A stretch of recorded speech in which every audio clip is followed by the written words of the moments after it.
سامان جو ہم دکان وغیرہ پہ رکھتے ہیں.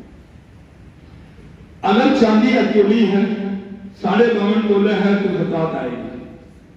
اگر سونا ہے, صرف سونا ہے, ہمارے پاس اور نہ چاندی ہے نہ پیسے ہیں نہ تجارت کا دکان کے اندر سودا نہیں ہے, پھر 7.5 تولے سونے کا اعتبار ہوگا. لیکن اگر چاندی ہے, پیسے بھی ہیں, سونا 2-3 تولے ہے, پھر سونے کا اعتبار نہیں ہوگا, پھر 52.5 تولے چاندی کا اعتبار ہوگا. اکثر عورتیں کہہ دیتی ہیں یہ 3-4 تولے تو ہمارے پاس ہے, وہ 7.5 تولے تو نہیں ہے.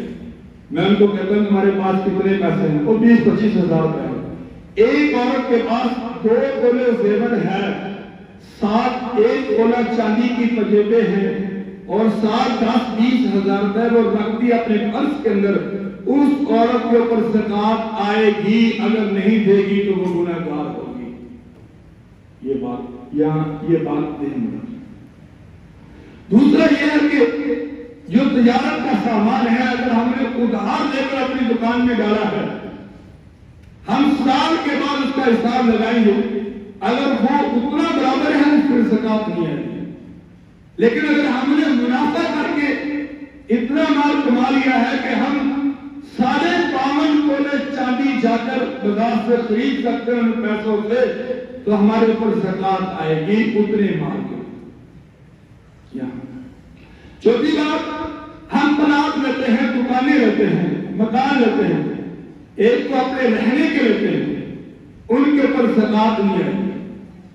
دکان ہے اپنے کاروبار کے لیے لیتے ہیں, اس کے اوپر بھی زکات نہیں آئے گی.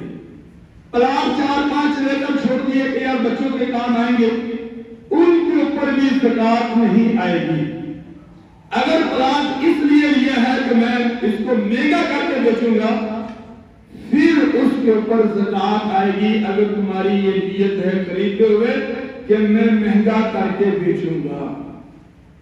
لیکن اگر تمہاری نیت یہ ہو کہ میں پلاٹ لے رہا ہوں, چلو اگر اچھے پیسے میرے بیچ دوں گا ورنہ میرے بچوں کے کام آئے گا, مکس نیت ہے, پھر بھی تمہارے اوپر زکات نہیں آئے گی. شریعت سہولت دیتی ہے, اس سہولت سے فائدہ کرنا چاہیے. ایک آدمی بینک کے اندر پیسے رکھتا ہے, بینک والے اپنی زکات نکال لیتے ہیں. اگر وہ زکات نکال لیں تو تمہاری زکات ادا ہو جاتی ہے. آگے ان کی مرضی ہو, جہاں بھی خرچ کریں.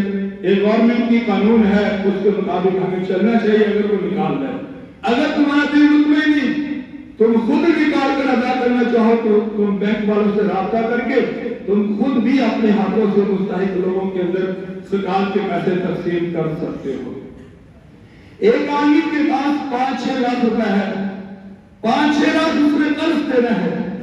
اس انسان کے اوپر پہلے یہ ہے کہ وہ اپنا قرض دے, اس کے بعد اگر اس کے پاس 52.5 تولے کے پیسے باقی بچے اس کے اوپر زکات آئے گی, ورنہ نہیں آئے گی.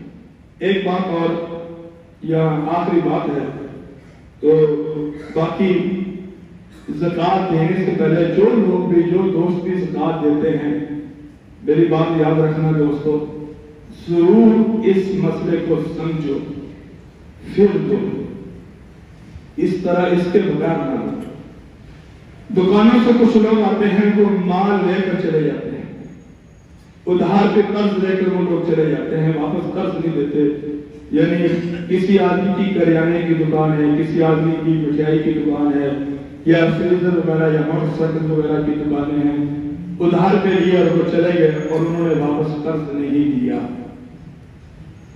اب کیا ہم ان کو وہ پیسے معاف کر سکتے ہیں زکات کے فنڈ سے یا نہیں کر سکتے؟ اس بارے میں یہ مسئلہ مجھے پیش آیا تھا. آج پھر میں نے اس کے اوپر ڈسکس کی, مفتیوں سے مشورہ بھی لیا. تو مثال کے طور پر ہم نے کھاتے والی کاپی کھولی, فلانے کا 20,000 ہے, فلانے کا 10,000 ہے, فلانے کا 40 ہے, فلانے کا 50 ہے. اب ہم نے ان کے بارے میں سوچا کہ یار یہ لوگ غریب ہیں, یہ دے نہیں سکتے. ہم نے کاٹا مار دیا, چلو یہ زکات کے فنڈ سے ان کے پیسے ادا ہو گئے. کہا کہ اس طرح تمہاری زکات ادا نہیں ہوگی, تعاون ہوگا, زکات ادا نہیں ہوگی. میں نے کہا کہ اب آپ ہمیں بتائیں کہ اب ہم نے دینے ہیں پیسے, اب کیا کریں؟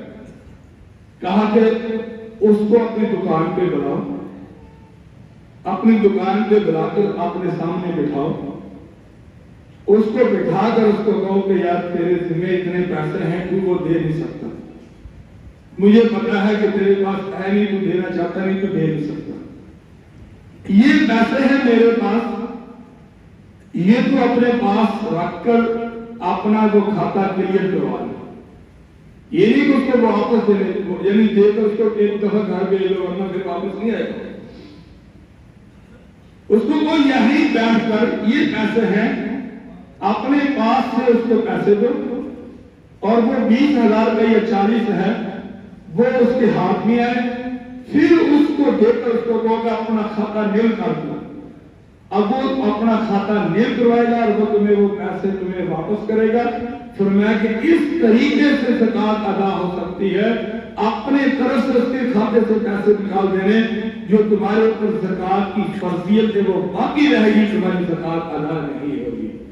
اسی لیے میں نے پہلے بھی کہا تھا کہ یہ بڑے پیچیدہ مسئلے ہوتے ہیں کہ ہم بے شمار مشقتیں بھی، قرآن پاک میں آتا ہے کہ لوگ عمل بھی کریں گے لیکن اجر نہیں پائیں گے، وجہ کیا؟ جہالت کے عمل اللہ اجر نہیں دے گا۔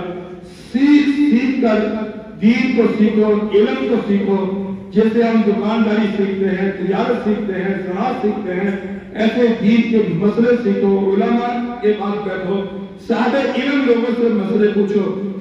مانا ڈاکٹر جسم کا بیڑا بہا دیتا ہے، ایسے ہی ہمارا مولوی ہمارے ایمان کو برباد کر دیتا ہے۔ جیسے ہم صحت کے لیے ماڑے عالمی کے پاس نہیں جاتے، ایسے ہی مسئلے کے لیے بھی پروفیسر کے پاس جائے، جس کے پاس ایم اے اسلامیات، ایم اے عربی کی ڈگری ہو، قرآن کا عالم ہو، قرآن کا حافظ ہو، قرآن کی سند ہو۔ پہلے اپنے امام مسجد سے اس کی سند چیک کرو کہ تو جہاں پڑھا اس کی سند دکھاؤ۔ میں کہتا ہوں تمہیں 80% لوگ سند نہیں دکھا سکیں گے، ہاں اگر تمہارے امام مسجد تمہیں ایم اے عربی کے، ایم اے اسلامیات کی سند دکھا دے، اس سے مسئلہ پوچھو، ورنہ بالکل بھی نہ پوچھو۔